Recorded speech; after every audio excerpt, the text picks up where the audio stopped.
નમસ્તે મિત્રો, Pallavi અશ્વત Nandani સકાટ્રિક social worker. મિત્રો, સ્વાગત છે તમારું સૌનું વાત સૌનીમાં. મિત્રો, હા, આપણે ઇનફોર્મલ રીતે જરૂરી વાતો કરવા મળીએ છીએ. એ પ્રશ્ન બધાને સ્પર્શતો હોય છે મિત્રો, અને એની પાછળ સ્મોલ રિસર્ચ કે મારો કાઉન્સેલિંગનો અનુભવ કે પોતાનો અનુભવ હોય છે, અને આપણે એ સાદી લાગતી બાબતને આપણે એનું પૃથક્કરણ કરીને એવી રીતે રજૂ કરીએ છીએ કે બધાને જિંદગીમાં મદદરૂપ થાય. મિત્રો, જોતામાં મિત્રો 1 વર્ષ તો પૂરું થઈ ગયું અને છેલ્લો દિવસ આવીને ઊભો રહ્યો. Before starting I would like to friends, sorry, આ ગુજરાતી વાત છે, એ ઇંગ્લિશનું અપલોડ કાલે નથી થયું, પણ એની હું શું કરું. તો મિત્રો, આખા વર્ષ દરમિયાન મારી દરેક પોસ્ટમાં મિત્રો વાત સૌની હોય કે ઇવનિંગ ટોક હોય કે મારું રીલ હોય કે છોટી ખુશી હોય કે જોય ઓફ સેલ્ફ લર્નિંગ હોય કે પછી કાઉન્સેલર્સ ટિપ હોય, 1 મિનિટ રીલ હોય. મિત્રો, old is gold. I told you, if I play something, કંઈક વગાડતી ગાતી એ બધાના, અને યુટ્યુબમાં મારી થોડી જે ગંભીર વાતો, તો એ બધામાં મિત્રો 100 એપિસોડ થયા, અને દરેકમાં મને અવિરત બધા જે જરૂરી જે લોકોને ગમે છે એ પ્રકારનો શ્રોતાવર્ગ મળી જ રહ્યો. અને મિત્રો, ખરેખર મને પણ તમારી કંપની બહુ જ ગમી. અને મિત્રો, કાઉન્સેલિંગ માટે પણ મારે ઘણા આ વખતે ફોન આવ્યા કે ઘણા રૂબરૂ 3-4 ચાલે પણ છે અત્યારે. તો આખું વરસ મારું સારું ગયું. વરસના લેખા જોખા કર્યા તો જે હતું એ હું સમજી ગઈ ને મેં મને કહી દીધું.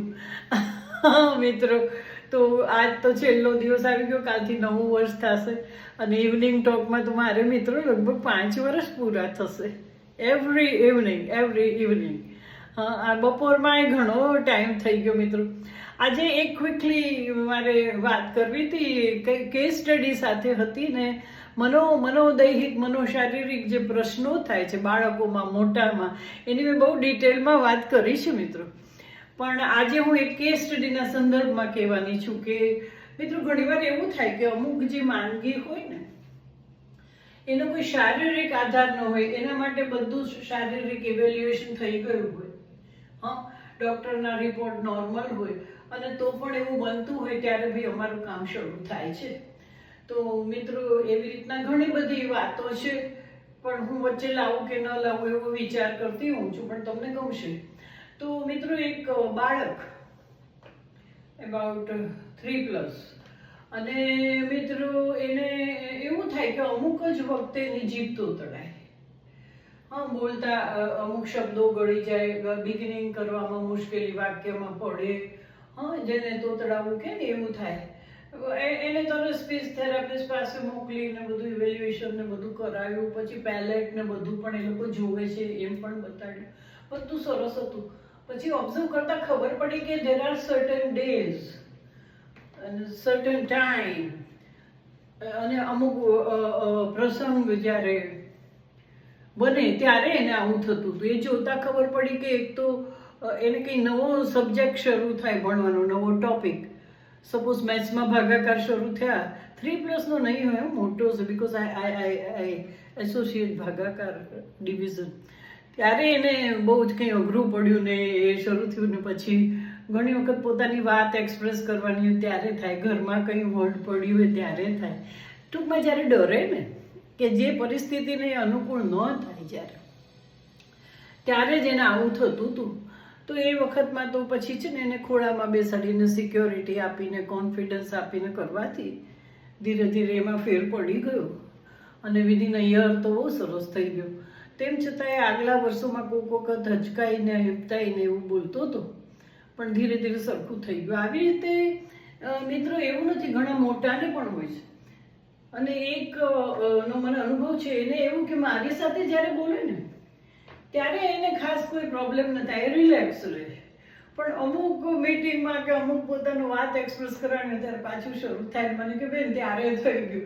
પણ એને છે ને દરેક સામેના માણસ એને કંઈ રિલેક્સ કરે કે એને સમજે અને એની મુશ્કેલીમાં કોઈ એક્સપ્રેશન ના આપે ને સ્વીકારે ને એવું તો ન હોય. એટલે એને જ એનું શિલ્ડ, એને જ એની આસપાસ એવું એક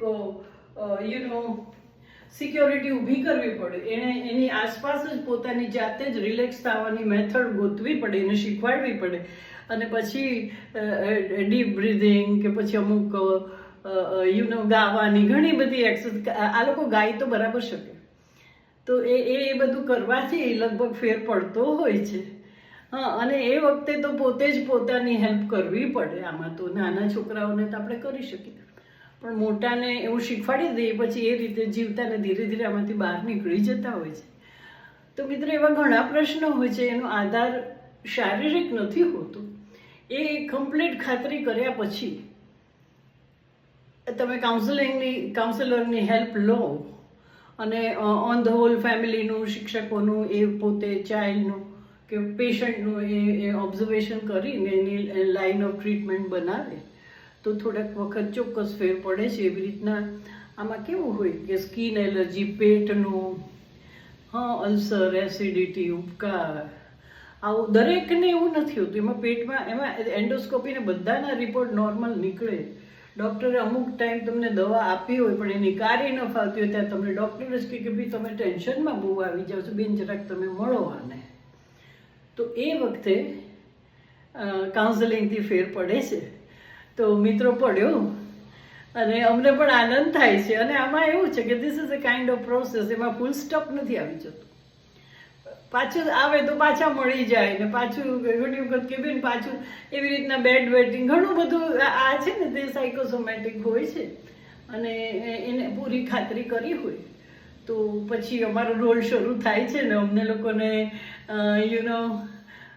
શું કહેવાય, જશ મળે છે, પતી જાય તો સારું, અમને પણ સારું લાગે છે. હા, તો મિત્રો, આ થઈ તો એક કેસ સ્ટડીની વાત.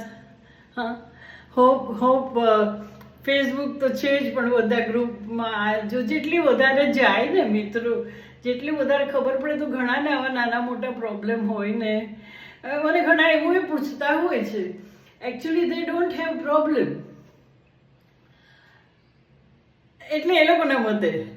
પણ જે કોઈ પરિસ્થિતિ છે એની મને એ લોકો જાણ કરે કે આમ છે, આમાં મેં આમ કર્યું, પણ બેન જો આનું વર્તન આવું હોય તો શું થાય, પછી મેં આ રસ્તો કાઢ્યો, બેન મેં બરાબર કર્યું ને, એમ કરીને અમારું એનાલિસિસ માંગવા આવતા હોય છે.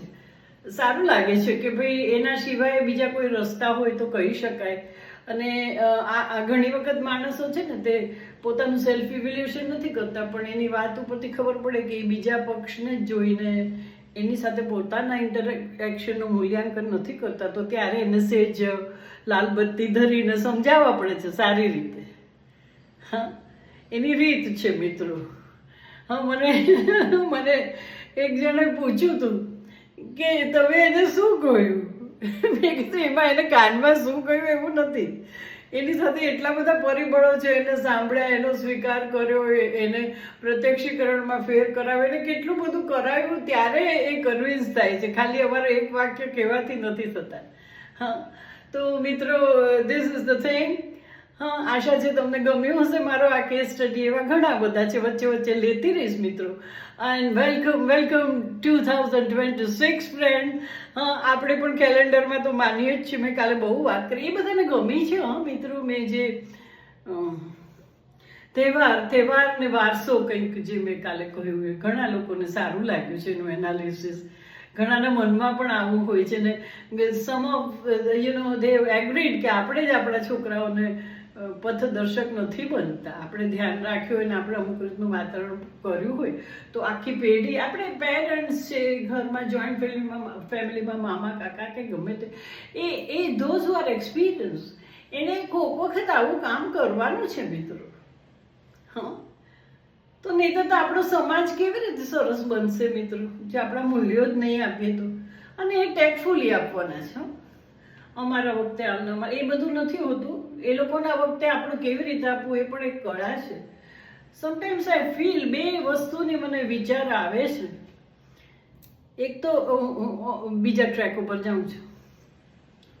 એક તો આ મૂલ્યો વિશે જનરલ એક યુથ માટે તો મને એવું સજેશન આવ્યું હતું કે બેન એક બે એના તમે એની ટોક આપો ને તો આપેલી કે યુથના મતે કયા પ્રોબ્લેમ છે ને યુથ માટે પેરેન્ટ્સે શું કરવાનું એવી રીતના આમાં આપણા મૂલ્યો કયા આપી દેવા. મિત્રો તમે માનશો કોમ્યુનિકેશનનો અછત છે જે હસબન્ડ એન્ડ વાઇફ કે ઇન્ટરેક્શન ઘરમાં પરસ્પર નથી એના માટે કયા ટોપિકો એ વિગત દારિદ્ર્યથી બધા પીડાતા હોય છે ને ઘણા વાત જ નથી કરતા અમારે બોલે જ નહીં એવું ના ચાલે અમુક મેન તો બોલવું પડે બે જણાએ તો એના મેં ટોપિક આપી દીધેલા કે આટલા તો કરી જ લેવી વાત. હા એવી રીતના આટલા મૂલ્યો તો આપી જ દેવા એનું મને લાગે છે કંઈ ગાઈડલાઈન કરવી પડશે. અને બીજું એ મારા મગજમાં રમવા માંડ્યું છે હવે એટલે એનું કંઈક હું એક પેલી બુક લખી પછી આ કંઈક મેં તમને ખબર હશે મારા 1000 માનવ સંતાન નામની એક 1000 છોકરાઓનો કેસ સ્ટડી ઉપરથી આજે મેં કહ્યું સ્પીચનું it was one of them કયા કયા પ્રશ્નો થઈ શકે નોર્માલિટી કઈ કહેવાય આ પ્રોબ્લેમ કયો કહેવાય કે હા એ લખેલું છે. એવી રીતના મને આ વિચાર આવે છે કે લિસ્ટ જ આપી દેવાનું કે આટલા મૂલ્યો આપવા. અત્યારે બધું કોમ્પ્યુટરાઇઝ જ ગમે છે કે આટલું આટલું કહી દેવાનું એમ બીજું શું કરીએ વણતાતું છે નહીં કોઈ પેરેન્ટ્સ અંદર હા બાળકમાં. બીજું એક મને આ જે એ હું એકવાર એ વાત લાવીશ મેં એવું પ્રેક્ટિકલી અમુક જણ કરે છે જોયું કે જે એજેડ માણસ હોય છે ને એને એની વાતચીત કોઈક સાંભળે અને એને જરાક સુધિંગ રીતે કંઈક શું કહેવાય એને ટેકો આપે એવા લોકોની બહુ જરૂર હોય છે. તો એ ફિલ્ડમાં પણ મને કંઈક કરવાની વિચાર આવે છે. જો આજે નવા વર્ષે 2 નવા વિચાર આવી ગયા. સો મિત્રો મેં કહ્યું એમ આપણું નવું વર્ષ બધાનું સરસ રીતે જાય. Specially mental growth physical growth અને ઇમોશનલ આપણે એ જ લઈએ. હા એ બધામાં મદદ મળી રહે ને બધા બહુ સરસ રીતે જિંદગી પસાર કરે. હા ભગવાનને યાદ કરે ક્રિએટિવ બને હા એકબીજાને મદદ કરે એવી ઘણી ઉચ્ચ ભાવના સાથે I just welcome and I thank you so much friend for your support. હા એન્ડ રિયલી સપ્રેમ પલ્લવી.